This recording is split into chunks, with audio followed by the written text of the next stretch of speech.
Students. So now let's continue our explanation of the chapter Constitutional Design. Now we'll see the heading uh, that guiding values of the Indian Constitution. First, understand the overall philosophy of what our Constitution is all about. Okay, and then now we'll see some of the views of our major leaders on our Constitution and what the Constitution says about its own philosophy. Okay, that is what the preamble of the Constitution does. Now see, look at this picture. The dream and the promise. There were many members who followed the vision of the Mahatma Gandhi. This dream of an India that has eliminated inequality was shared by the Dr. Ambedkar, who played a key role in making of the constitution. But his vision of removing the inequalities from India was different from Gandhiji.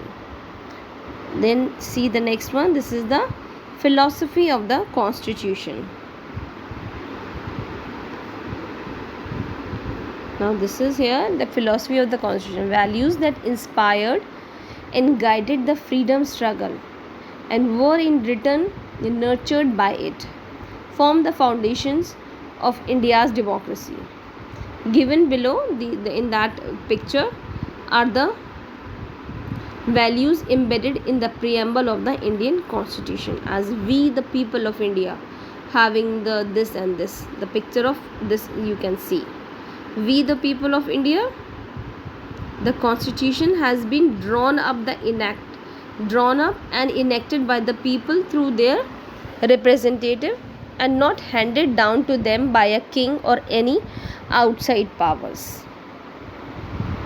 Sovereignty, people have the supreme right to make the decision on internal as well as the external matters. No external power can dictate the government of India.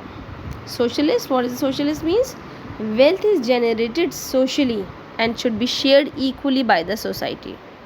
The government should regulate the ownership of land and industry to reduce the socio-economic inequalities. Secular citizens have the complete freedom to follow any religion, but there is no official religion. The government treats all religious beliefs and practices with equal respect. Democratic. Now what is democratic? A form of the government where people enjoy equal political rights, elect their rules and hold them accountable. The government is run according to some basic rule. Republic. Now see what is republic is. The head of the state is an elected person and not a hereditary position. Now justice. Citizens cannot be discriminated against on the grounds of the caste, religions and gender. Social inequalities have to be reduced. The government should work for the welfare of all, especially of the disadvantaged groups. Liberty, there are no unreasonable restrictions on the citizen in what they think, how they wish to express their thought and the way they wish to follow up their thoughts in the action. Now what is equality? All are equal before the law. The traditional social inequalities have to be ended. The government should ensure equal opportunity for all. What is fraternity? Fraternity, all of us should behave as we are member of the same family. No one should treat a fellow citizen as inferior. Institutional design, now we'll see. A constitution is not merely a statement of values and the philosophy. It is mainly about the embodying these values into institutional arrangement. It is very long and detailed documents. Therefore, it need to be amended quite regularly to keep it updated. Provisions are made to incorporate changes known as the constitutional amendments from time to time.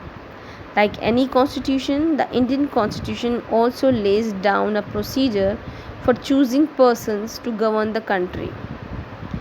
It defined who will have how much power to make which decisions, and it put limits to what the government can do by providing some rights to the citizen that cannot be violated. That's all in this chapter.